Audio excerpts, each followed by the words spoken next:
Happy Wednesday. Welcome back to the Wolff Den presented by Winnigan Academy. I'm Matt Wolff, founder and CEO of Ticket Time Machine. Today our guest is Erika Fay.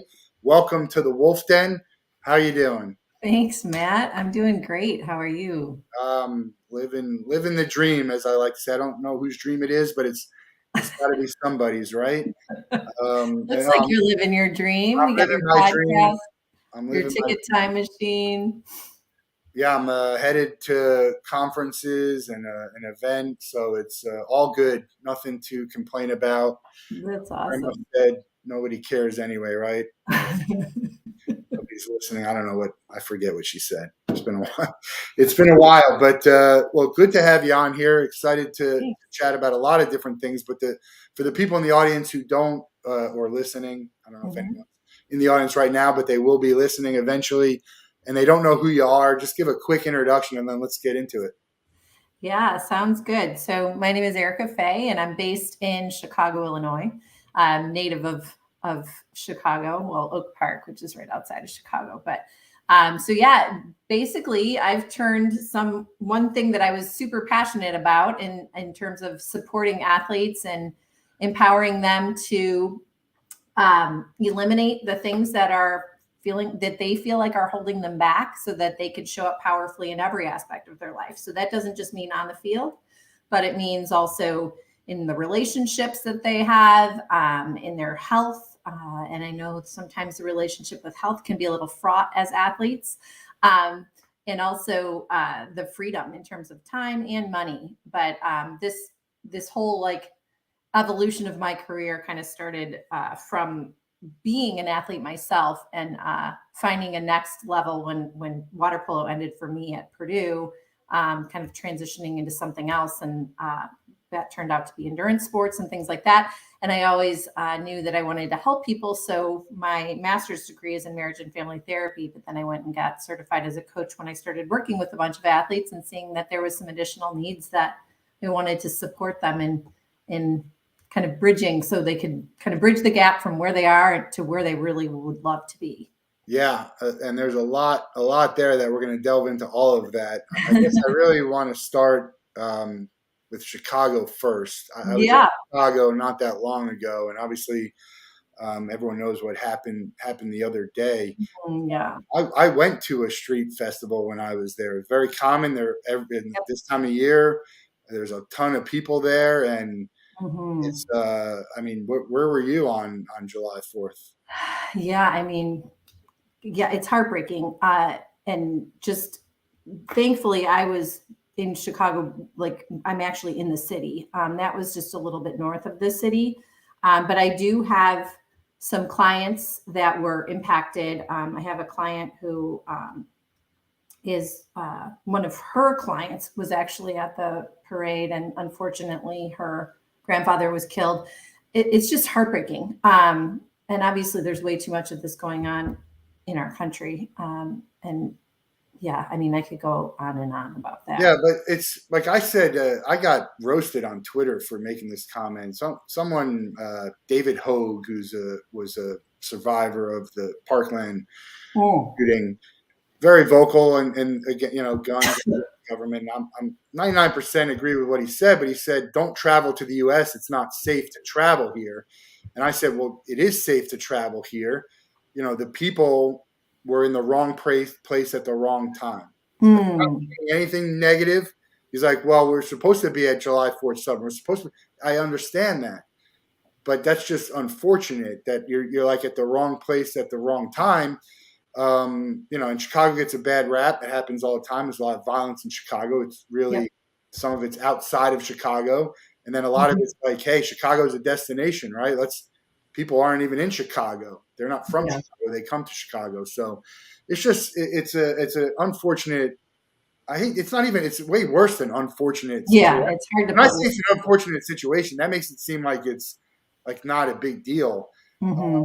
Yeah, I don't know. It's heartbreaking. I live very close to the Parkland school. My friend lives a stone's throw away. It's like things are not a problem for you until it hits you. Yeah. And I think that's the biggest issue with with people in general. And I don't know if maybe this ties into your coaching world, but like we don't address things until something bad happens. And then we address it, and it's probably just for a moment or so, and then we move on with our lives. But there's just things that I think we need to address when everything's great, right? And it'll tie into your marriage and family, like prenup, right? A prenup, they have such a bad connotation, but a prenup is you're coming together, agreeing with the person who you love the most at that very moment to figure out if shit goes bad, how are we going to handle this? Right. So start, preemptively do things. And then also, I think that we need to, there's not enough people who are concerned with things that don't concern themselves. Yeah. Well, and I think, with everything that you said, I think one of the main things that, and I do work with this in my coaching business, but I think one of the main things that I would love to see is from our, government, from and it starts with us, right? So we want to be examples of this for our individual selves. But if you have the wherewithal to be able to examine, why am I behaving this way? Or if something triggers you, and this is something that most of us really need to practice is responding versus reacting, because it can be so reactionary. And I don't think we have to look far for that. I mean, our politics for years have been like this, but and that's not to minimize everything that happened in Highland Park. I mean, it was horrific, and there's really no words. And I also think that, when people get to a point that is something that they feel like they need to do, obviously there's illness involved, but the internal resources that are available to that person are so limited. If you can, many of us have had this experience where, you want to say something, but you choose not to, because it's going to probably be inappropriate, or it's going to inflame the situation or whatever. That's obviously low grade version of an internal resource to be that's probably not a good idea. But when people are in survival mode, they're not accessing that part of their brain. So for whatever reason, and many, obviously mental illness and things like that, can play into it. And then for someone to get to a point where they just feel like that is the only option, it's heartbreaking, and it needs to start way, way, way in advance of something like this. So obviously as a marriage and family therapist, and as someone who worked in social services, I worked in foster care for 5 years. I worked in community mental health on the south side of Chicago and the west side of Chicago. And I've seen during my time there, and this was years ago, because I've been in business for myself for probably 12 years at this point, but the services continue to get cut. And so it's so what are we doing with all these people who need resources and access to some support? And unfortunately, these types of events continue to happen. And, we talk about gun control, which I think is definitely a big part of this. And it's also let's get some support for people who are struggling mentally, emotionally. There just needs to be some access to some sort of resources. And unfortunately, there's not enough. Yeah. You probably didn't think you were getting into these conversations. I got another one for you, because we're talking about foster. Yeah. The other big news, Roe v. Wade. No abortions, right? Well, what happens when you don't get abortions? You have people having kids who can't afford kids, who give up kids, put more people in the foster. I don't know a whole lot about the foster care situation other than cats, but I know that there's not enough homes for the people who need homes, whether that's cats or humans. And then the psychological damage that can do on an individual. From your point of view, what's the worst? I mean, we've been needing additional services forever, for at least as long as I've been aware. So I'm almost going to be 49 here in the next month, actually the next couple of weeks. But so for the extent of my professional life, this is something that I've known and believed. So, you're really diving in on these hot button issues there, Matt. But I mean, it's something that I think is really, really sad. I think, set their country back. But one of the things too, because sometimes I only bring this up because you're in Chicago, you're right on the periphery of it, and you've been in the foster. So the people like you, like everyone has their opinion on it, right? I mean, there's people who just think abortion, like my body, my choice, and that's fine. I'm all for it. But there's people like you who understand the ramifications of what this will bring that other people don't even understand. Because someone, I forget who it was, one of the great points they gave to me was, a year from now, everyone who is happy about Roe v. Wade being overturned, their lives will not change a bit. Right. But the millions of people who a year from now will be affected by everything that happened. And it's like, man, that's really tough to think. Like, I'm for the greater good. I'm for things that would probably harm me financially or whatever it is. Nothing that's going to really impact my life fully. I mean, it's, money. When I die, I'll have money that I didn't spend, and it's just how I feel. But you understand, because you've been there, the difficulty. And this was 10 years ago, right? It was more than that. So foster care, gosh, I worked in foster care in the early 2000s. So it was maybe 2001 I started, and I worked in foster care for 5 years. But before that, I was working in community mental health on the west side. And then after that, I was working in community mental health on the south side.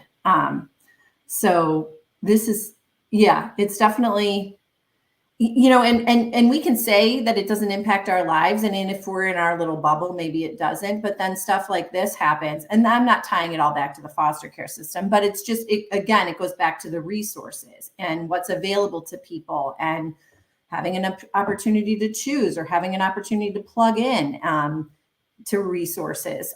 So there's so much. And it's easy to get discouraged, I think. And I was talking to a colleague about this yesterday, because I always think of that Martin Luther King quote, where he said, "The arc of the moral universe is long, but it bends towards justice."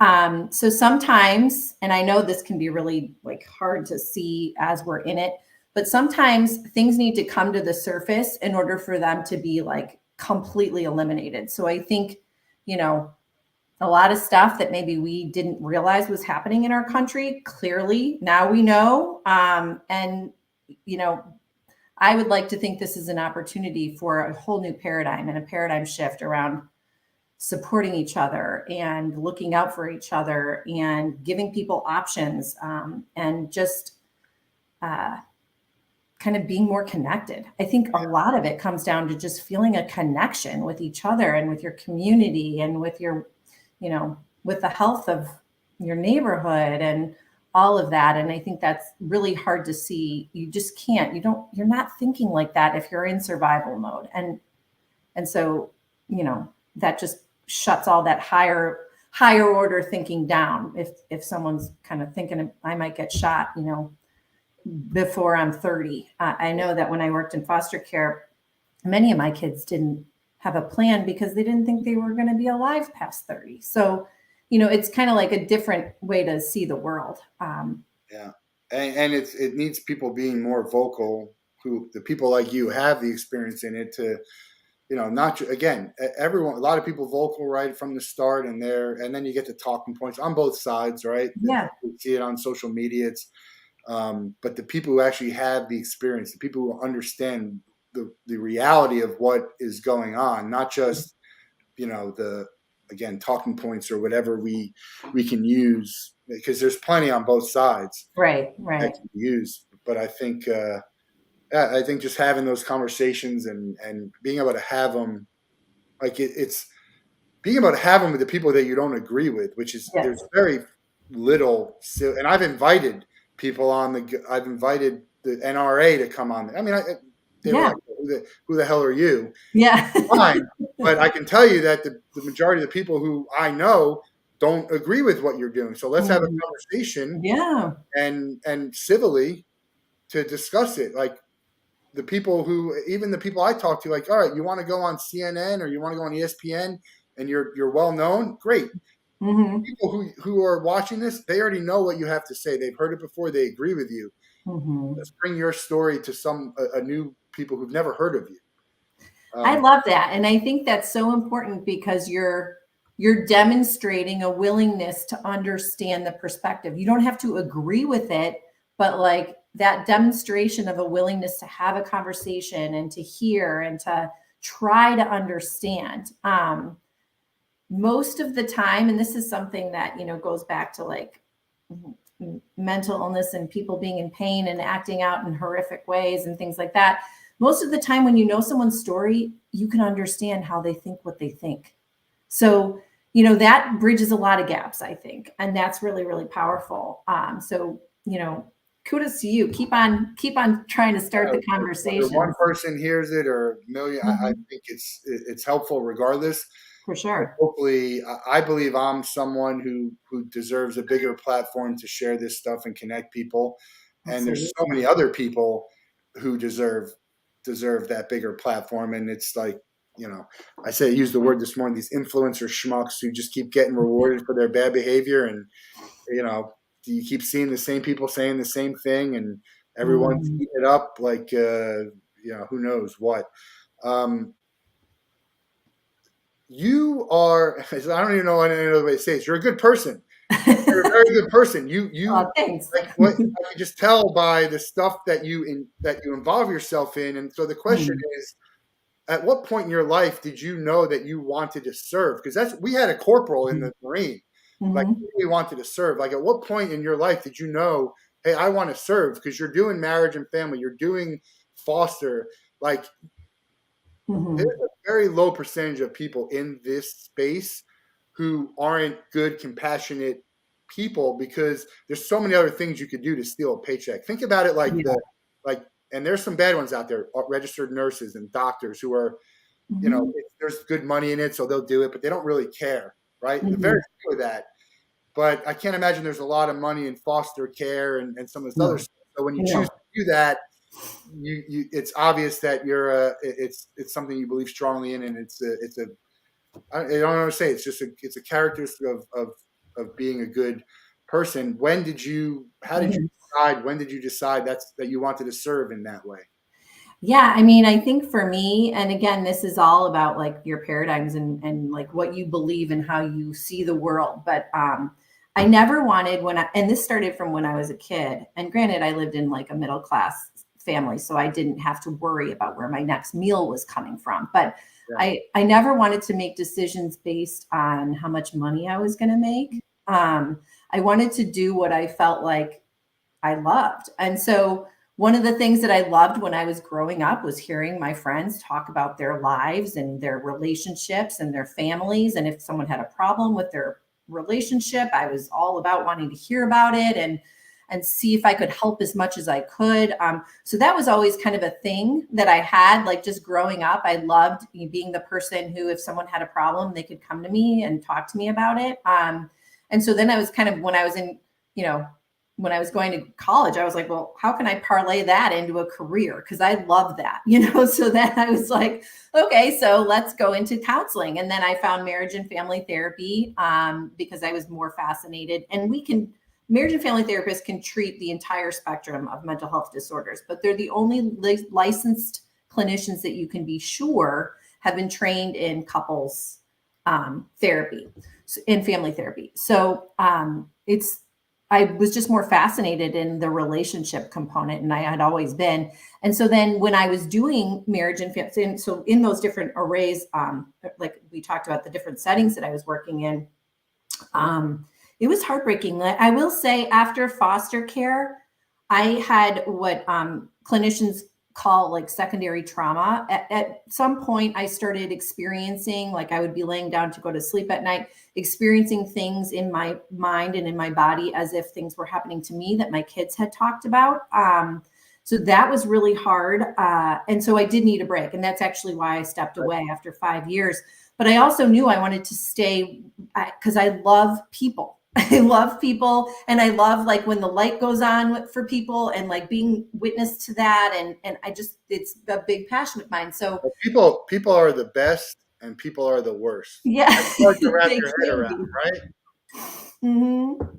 Well, I say I want to talk about what you just said, because my wife is a family attorney. Oh, okay, cool. That's where she started out. She was doing attorney. She had her own practice, and then she was like, well, I want to be a magistrate. So she became a magistrate. Now she's presiding over these issues, and the stress on that, trying to make these decisions, was really eating at her. And she left a lifetime appointment of being a magistrate with great benefits. Yeah. To now she's a mediator. Oh, that's cool. So she's doing family, but she's doing mediations. And it's like, that's it. You're just trying to help get them before it gets, to be in a bad place. And so I understand that completely, like the stress and the trauma of, it's tough. The stories that you hear, it's brutal. Yeah, it could be hard, because many of my kids in foster care, they came in to care for neglect, but then through therapy with me, because I was their therapist, I wasn't like a caseworker, I was a child therapist.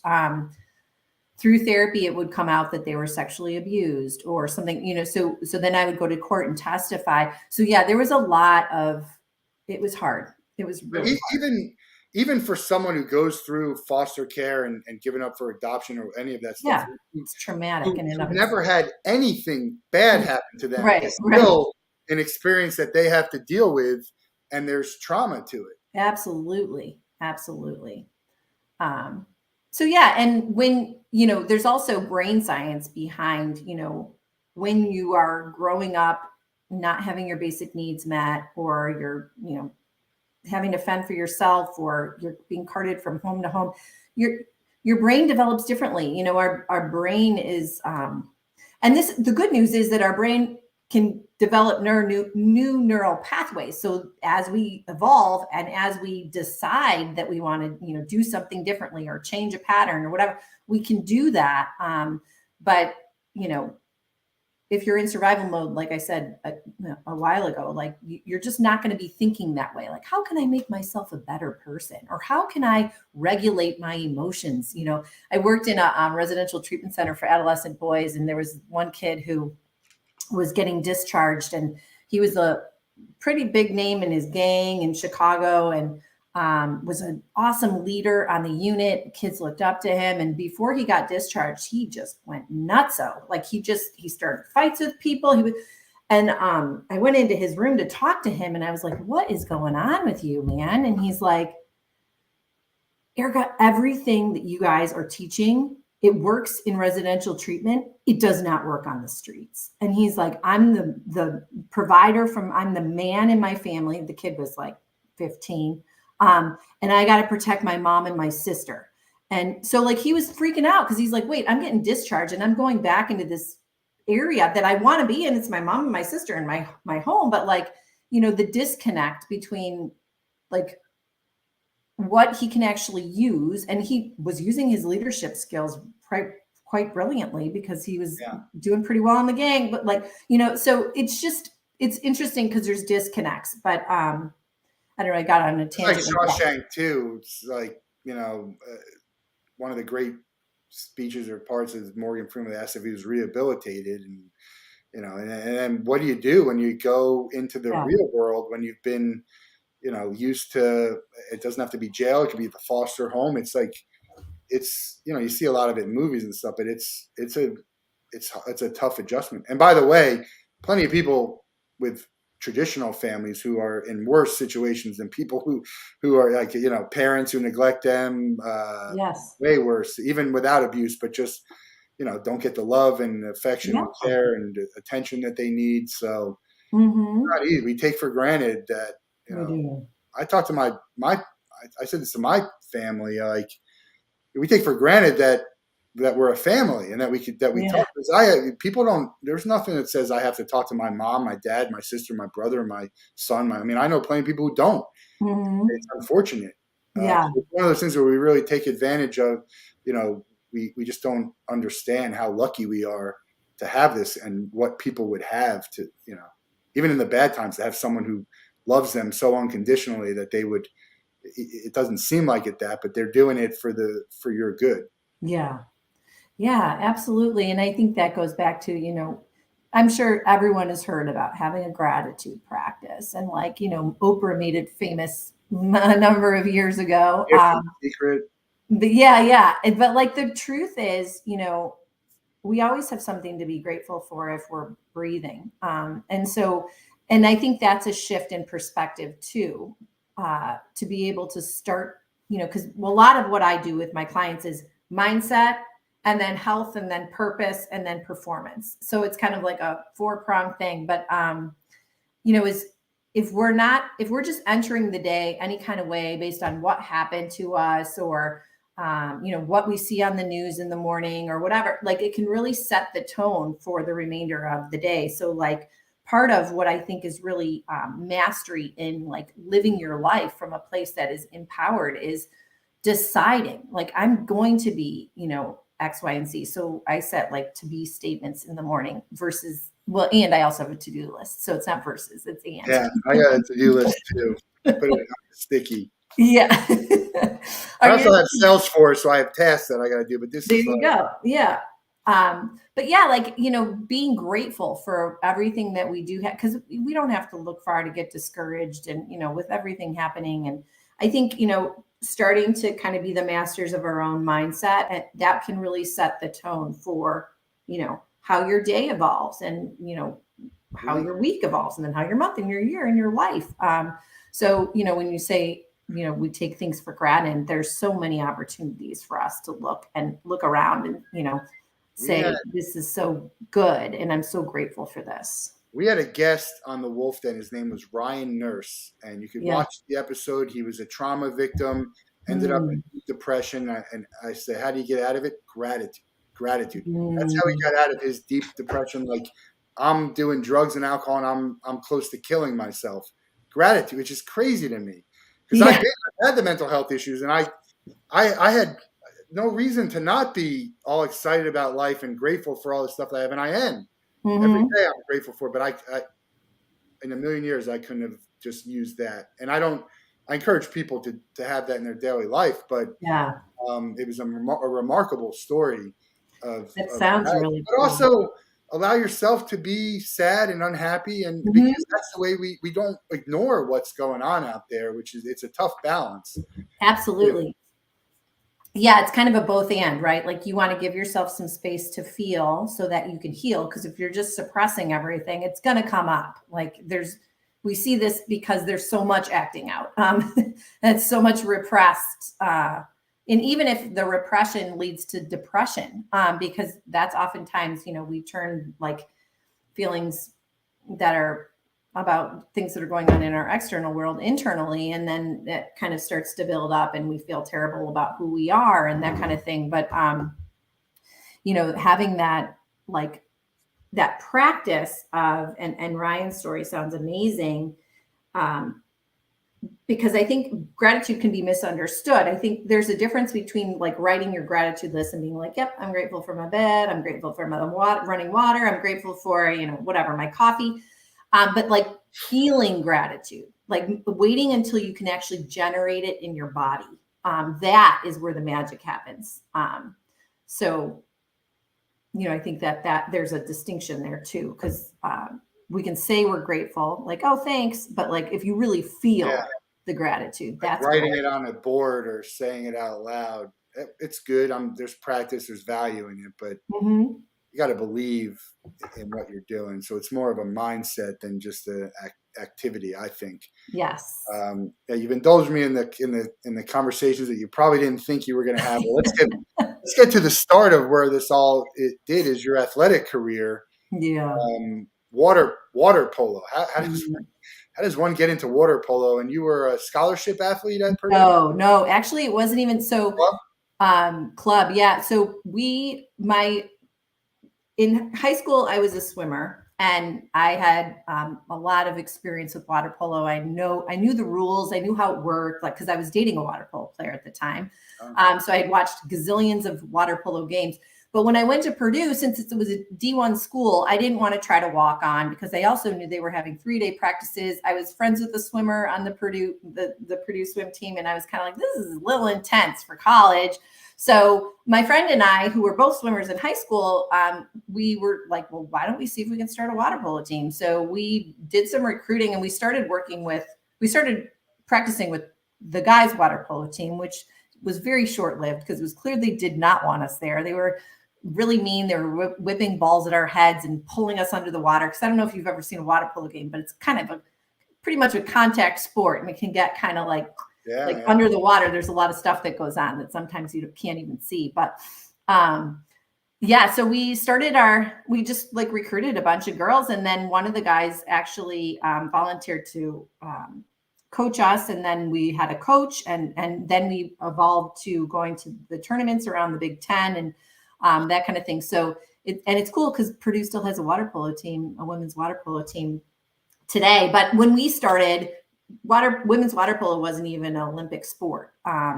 So I remember signing a petition, like to petition the IOC to allow women's water polo to become an Olympic sport. But at the time it wasn't. So I knew when that was over, it was going to be over for me, like to play in that kind of organized fashion.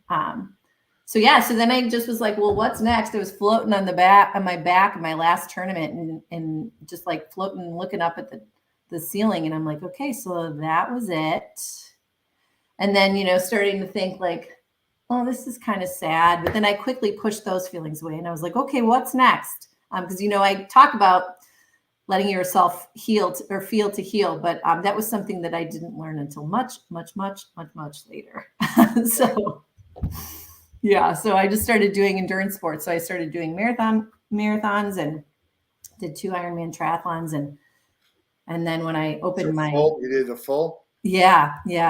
My brother, I don't know why. I think I knew this. So this is what we do in the Wolff Den. Let's see.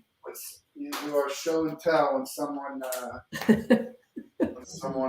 mentions. So my brother is an endurance athlete, and he started a Same Here endurance team for the Same Here. Love it. We're all a little crazy. So the mental health organization. He did the Lake Placid full. Okay. Do half Ironmans, but he does a lot of triathlons.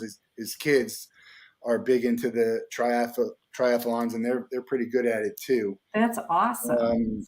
Very cool. Go right into the triathlons, or you started with the marathon running? I started with marathoning, but since I was a swimmer, the thing that usually keeps people from moving into triathlon is usually the swim. And so I was like, why would I not do this?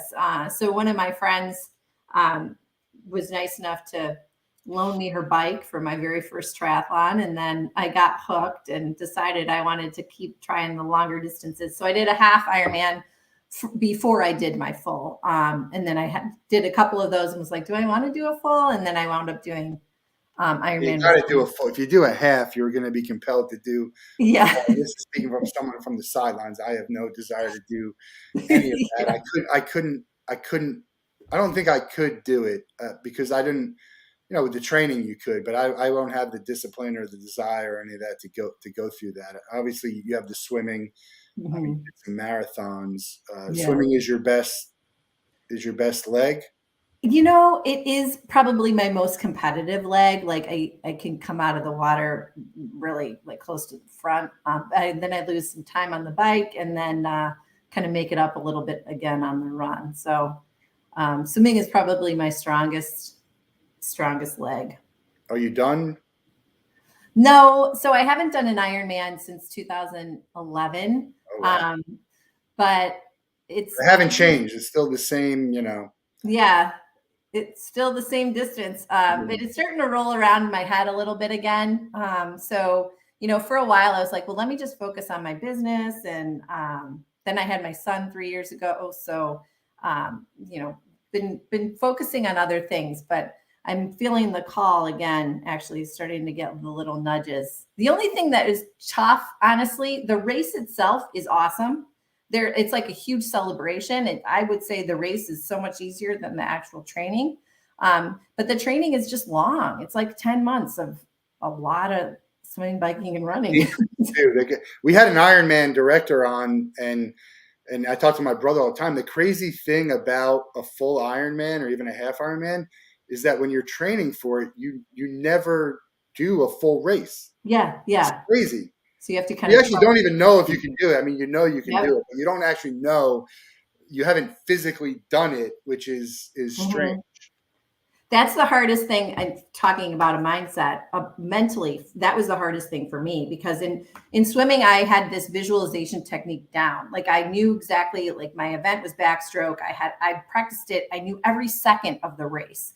And then I also knew looking up at the time clock and seeing what I wanted my time to be. So I had everything like visualized. And so then I move into marathon running and I'm like, okay, so how do I use visualization with this? And then I was kind of like piecemealing it together. But in marathon training too, I only got up to 20. So I hadn't done a full, like you don't usually, unless you're an elite runner.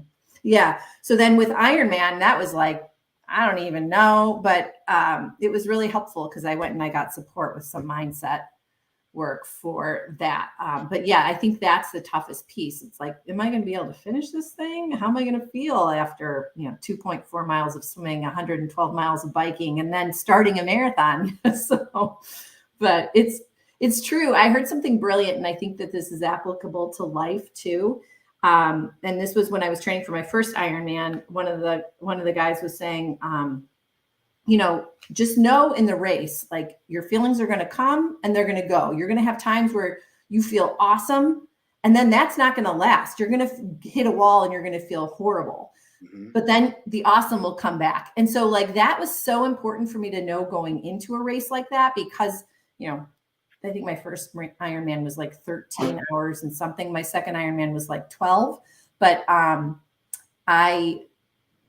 it was good for me to know, like, hey, if I'm feeling really good, if this goes away, it's not like, hit the panic button. Right. I'm not, I'm no longer doing well. It's just like, oh, okay, well, now here's the low period. And then it's going to come back around, and it totally does. Or it did in my experience. I haven't done enough, I guess, to say it always does. You've done, look, to accomplish any of it is just an incredible feat. My brother I'm just in awe of what he can do. And he's not racing to beat anyone, but I follow the races on the app, and I send him the messages, and then you get that little video when they announce that you're crossing it. It's just, man, it gives you chills. Yeah, where they announce your name and they say you are an Ironman. That was what I wanted to hear. So I was visualizing that part a lot.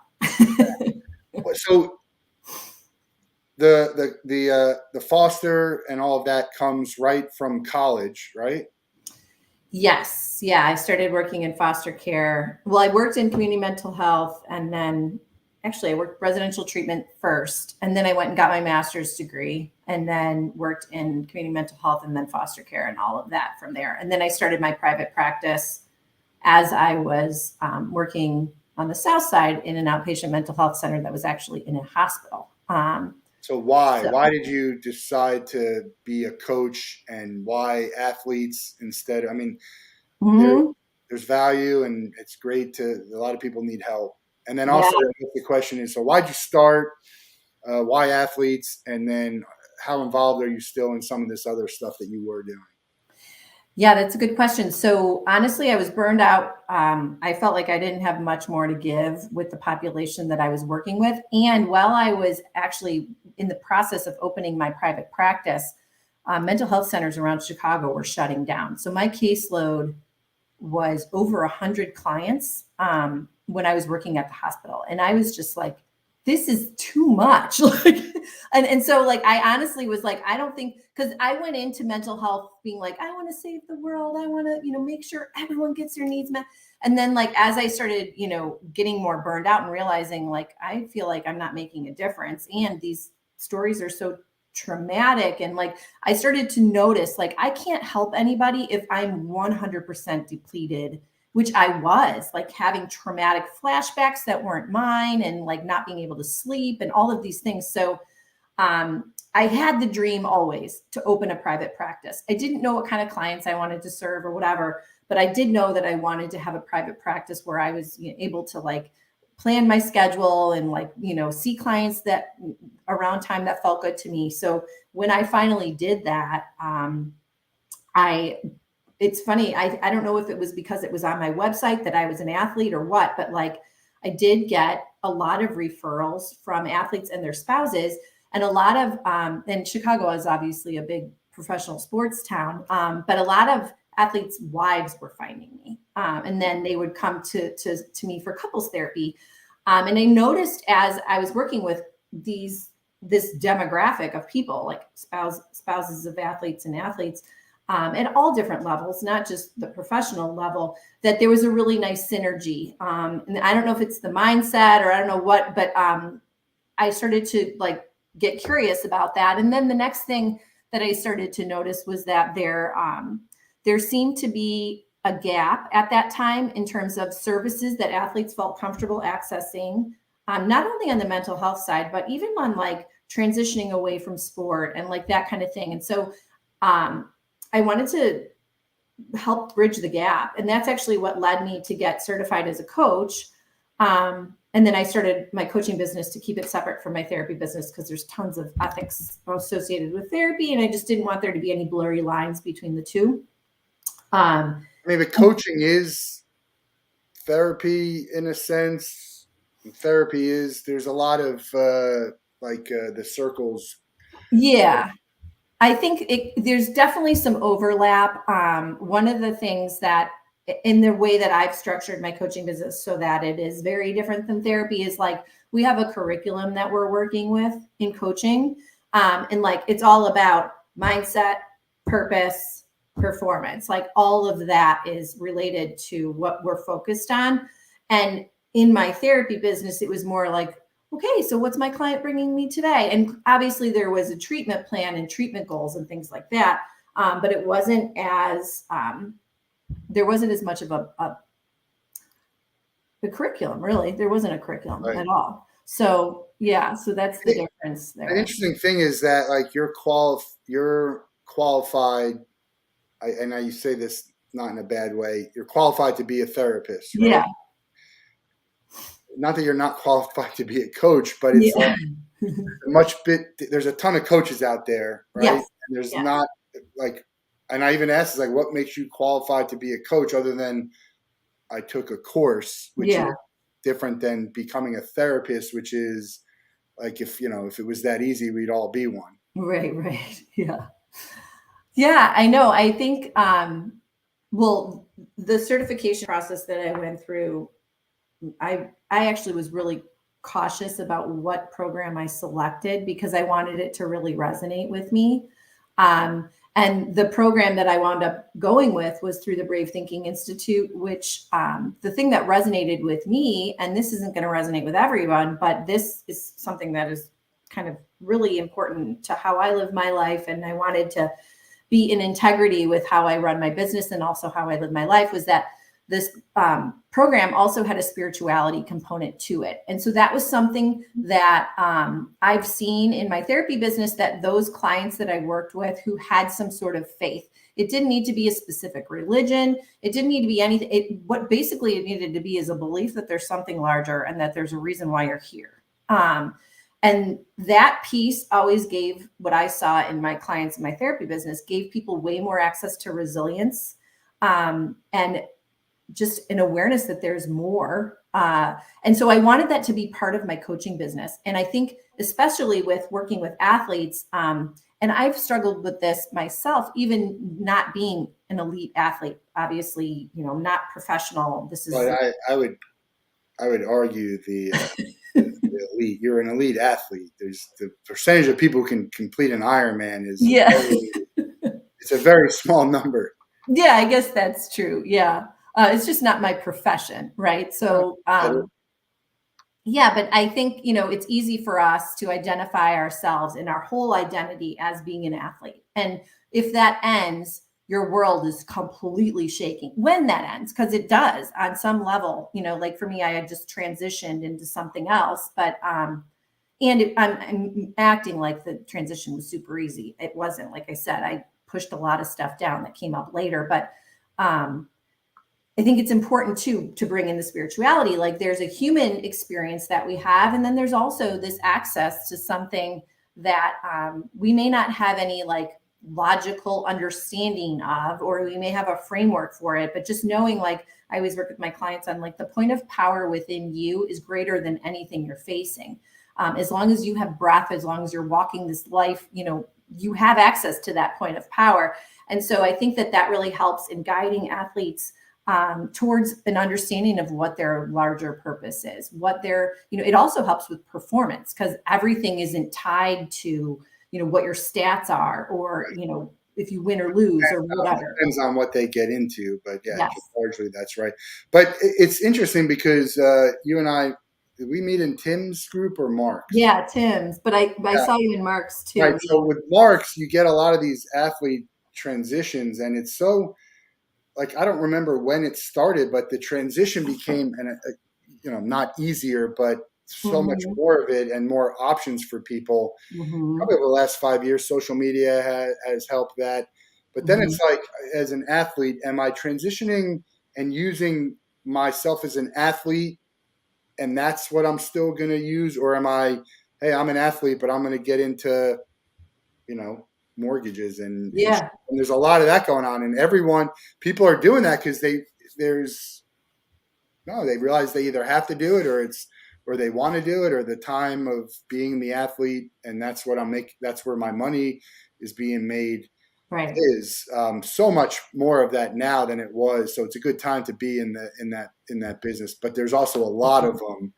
So let's talk about, and a lot of them too. That's even in the call that we had, you had met some other people there who were involved in some of the stuff that you're involved with as you scrolling below. So tell us a little bit about each of what is scrolling below, which is your personal business, a coaching organization that you're a part of, just like another sort of community of people. Yeah. So, first of all, I'll start with Athletes and Coaches Soul. So Athlete Soul was an organization founded by Miriam Gliss, who's a Olympian. She's a 2-time Olympian, I believe, 2-time, maybe 3-time. But she started Athlete Soul, and I was lucky enough to meet her in advance of really all of Athlete Soul coming together. It's a nonprofit organization for the purposes of supporting athletes in transition. So they have access to educational resources, coaching, financial support. Who's an athlete in transition? Give us an example. So a lot of college athletes have used Athlete Soul. So an athlete, let's say a D1 athlete who's not going pro, and they want some support with figuring out what's next. So Athlete Soul is great for getting people plugged into a community.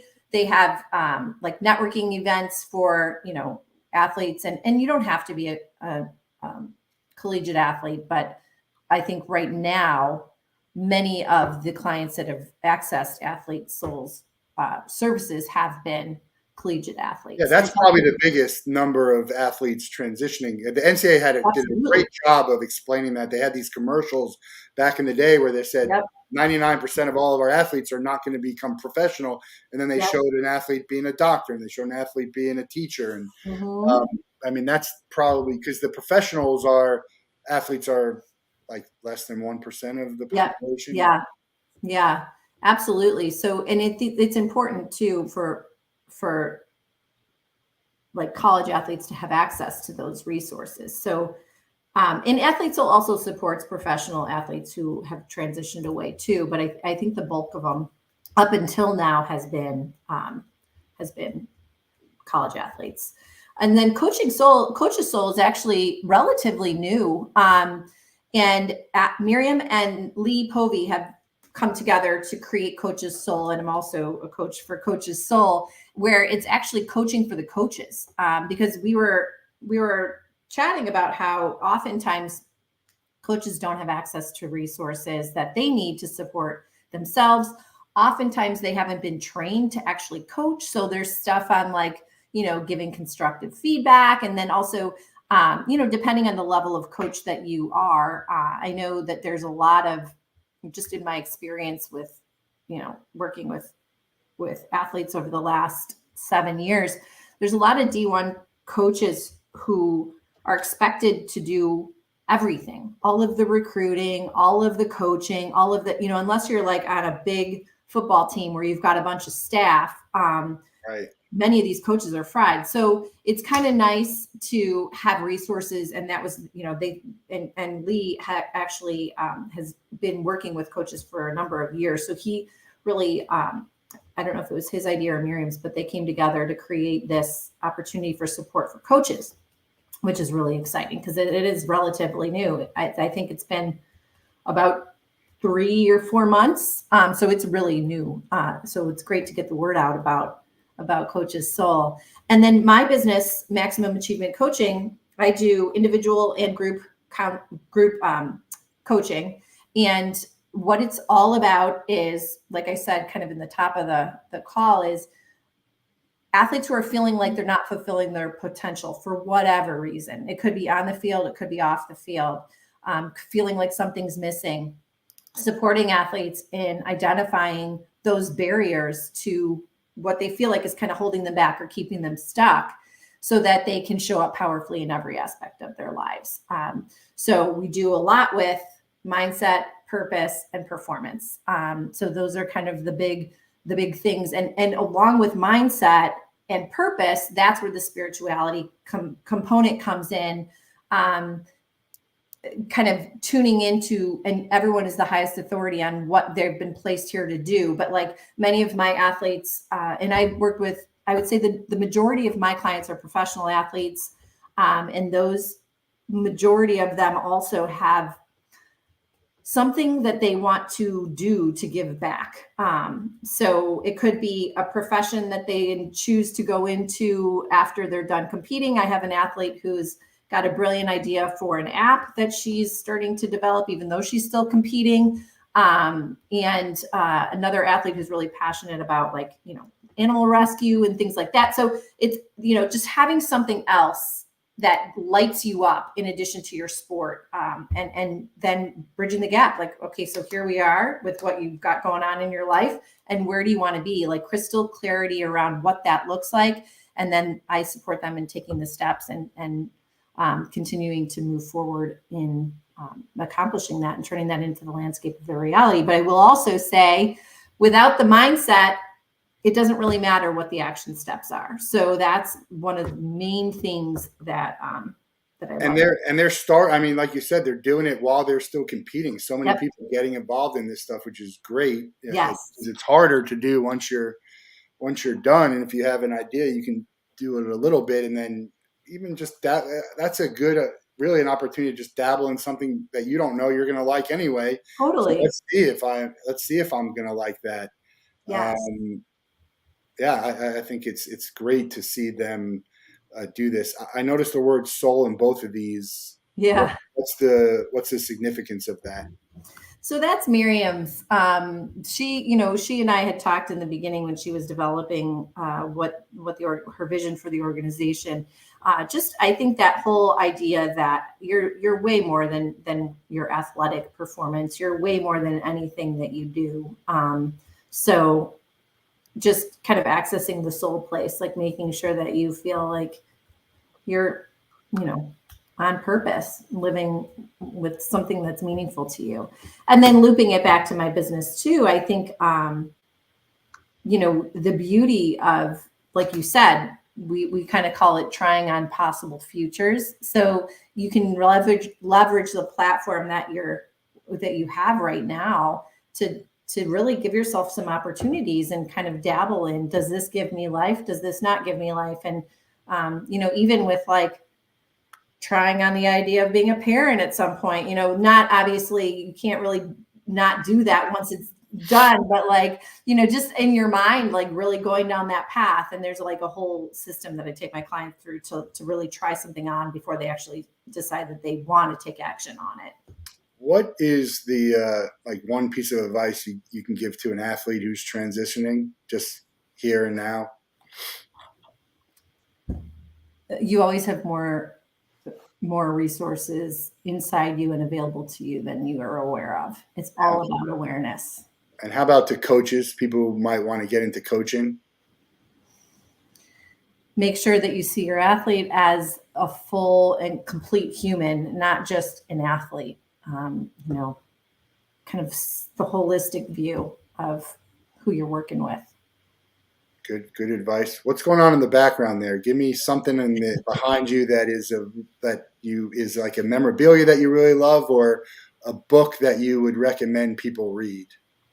So I have so many favorite books. I can show you, of course, I've got my Iron Man picture here. This Beautiful. is my that up. You finisher. Let me lift it up. I want to see at the bottom. What's below that? Oh, this is actually the wrong date. It says 2007, but I liked this frame, so I have it in here. But yeah, it says Ironman, Wisconsin. That's awesome. 12 hours for your first full Ironman. Second. This is my second. Yeah. The first, I don't even know if the first is back here. It might be.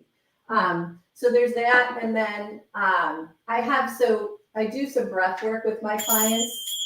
I have some Tibetan chimes that we do a lot of like breath work and mindset stuff. So we use tapping. The tapping is big now. We had people.